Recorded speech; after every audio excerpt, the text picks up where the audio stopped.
Hey guys, how's it going? It's 8-Bit Eric. Welcome to the channel. Today we're going to talk about an indie game by the name of Skelattack. Now, what's interesting about this one is that this is Konami's first foray into getting in contact with indie studios that are from the western side of the world to produce games underneath their banner. Yeah, Konami wants to get into western development. Pretty interesting. This game caught my attention because the character, he's like a skeleton character named Skully, who has a little like character, that sidekick, kind of like Navi and Link, named Ember. Now, the story of this game is you are trying to recover a stolen magic from your like skeleton town, and it just looks pretty wacky. It's like an adventure platforming with a little bit of hacking, slashing elements and everything. And what really caught me the most off guard from this was just the way the animation looks. It's kind of like a weird hand-drawn, almost like a cartoony vibe. You can see it at times when your character's just standing there or you're looking at the foregrounds and backgrounds. It's just really beautiful looking. I don't know how to explain it. I don't want to say it's kind of like Cuphead, but it kind of has that like old school cartoon vibe to it where it just has a real good little animation to it. And it just caught my attention and really made me want to play the game. The other element is because it plays a lot like an old school platformer game. So Skully has a variety of different power-ups that you gain as you complete during the level. So you'll start originally by finding a sword, and then from there you get like a more powerful attack.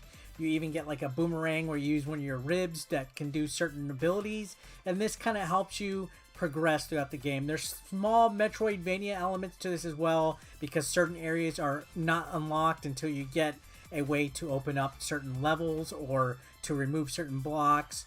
And there's quite a bit of that. Now, there's a high degree of challenge with this game. You're going to find these like elements against the wall. They're not like exactly spikes. I don't know what to really describe them as, but they will instantly kill you the second you touch them. Scattered throughout the levels, there are these torches that light up blue. They're kind of like checkpoints. So the idea is to try to progress as much as you can to the nearest checkpoint where you will instantly spawn. Now, the game does have a sense of humor with its degree of challenge. It will keep a death count, like a tally of your deaths, because you're going to die. This game is basically a trial and error. It's honestly feels like a mismatch of a lot of stuff. You got Metroid elements, you got exploration elements, you got hack and slashes, you got platform, you also got a little bit of Super Meat Boy with some of the stage hazards and everything like that.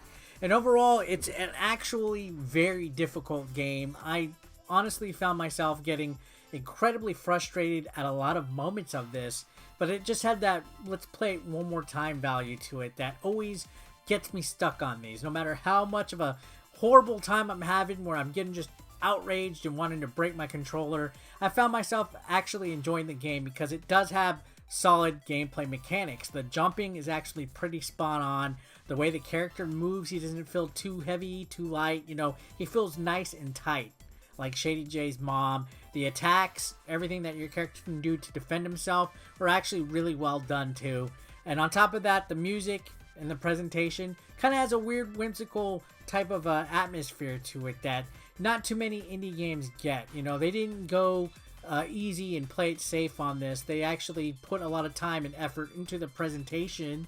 And on top of that, they made some solid gameplay. This could have just been another run-of-the-mill neo-retro style with pixel sprites and just a real generic indie title. And I feel that Konami took a chance on the developer to make something like this. Now, again, the game is actually really versatile. I feel that the platforming is actually pretty fluid. You know, controlling your character, finding the new stage obstacles. Each little section, like the greenery, has like more spikes, and you even can control Ember a little bit to fly like through obstacles. And there's different kind of mechanics introduced as you progress, which is the marks of a solid game. It's always throwing something new at you. It's not just a plain Jane independent title that doesn't innovate or anything like that.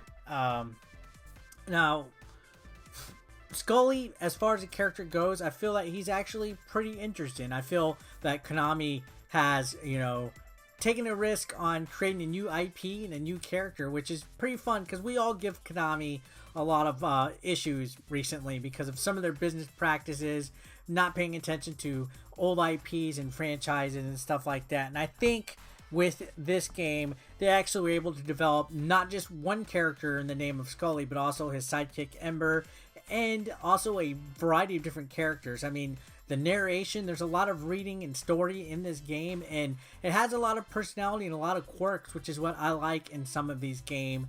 You can tell that the developers of Skelattack wanted to make something that felt like a world behind it, something living and breathing, and there's a lot more to this game than it lets on. And you know what? It was charming. I actually personally liked it. It had an extensive variety of combat, platform, and stuff like that, so it was pretty solid. If you're going to buy this, it is currently digital only on all the platforms. So not only just on the Nintendo Switch, if it's the version that I am reviewing right now, but it's also on PlayStation 4, Xbox One, and PC for 20 bucks. So it's a little bit higher on the premium cost of a video game. 20 for a digital only game, in my personal opinion, is actually really high. I'm quite often like, I don't know if I want to get that. I feel unsure at times, but I'll tell you, rest assured, if I was to rate this from a 1 through 10 on the 8-bit Eric game grading scale, I'd give Skelattack a 7. It's passable, it's solid, and it is worth 20. Now, will this be something that is possibly published later on physically? That's honestly up to Konami, and I really don't trust Konami to do something like that at this point in time. So, maybe wait for it to go on sale unless you really want to play this. I don't think you'll regret spending the $20 on it. The challenge is there. You're going to be stuck on this game for quite some time unless you're an absolute god at platforming like me. I sunk my teeth into it for quite a few hours today and had fun, and wanted to go ahead and put this video out for you guys so you guys can see it. There's a lot more to this game than I'm actually letting you see with the footage. I don't want to spoil some of the obstacles and the stages and stuff, but I had a blast with it. So I guess that's it for the review today, guys. I really appreciate you guys watching, as always. Thanks a lot. If you're not subscribed to the channel yet, are you good, bro? And comment your thoughts. What do you think about this game? Have you played it yet? Does this look like something that you want to check out? Leave a like or a dislike. Help get this video out there. And I will see you guys soon. Thanks a lot for watching, as always. Peace out. Consider supporting 8-Bit Eric on Patreon for just $1 a month. Link below in the description. You want to become part of the hashtag 8BE Nation, guys? Well, be sure to pick up your official merch, now available online. Link is below in the description. We got classic t-shirts, tank tops, hoodies, and even women's apparel. Don't forget, pick up your official merch now. And while you're at it, guys, feel free to watch the next video, or why don't you catch up on one that you might have previously missed. Thanks again, guys, for all the support. I couldn't do this without you. You guys are amazing, and don't forget to subscribe and click that like button if you are brand new. Thanks again, guys. Peace out.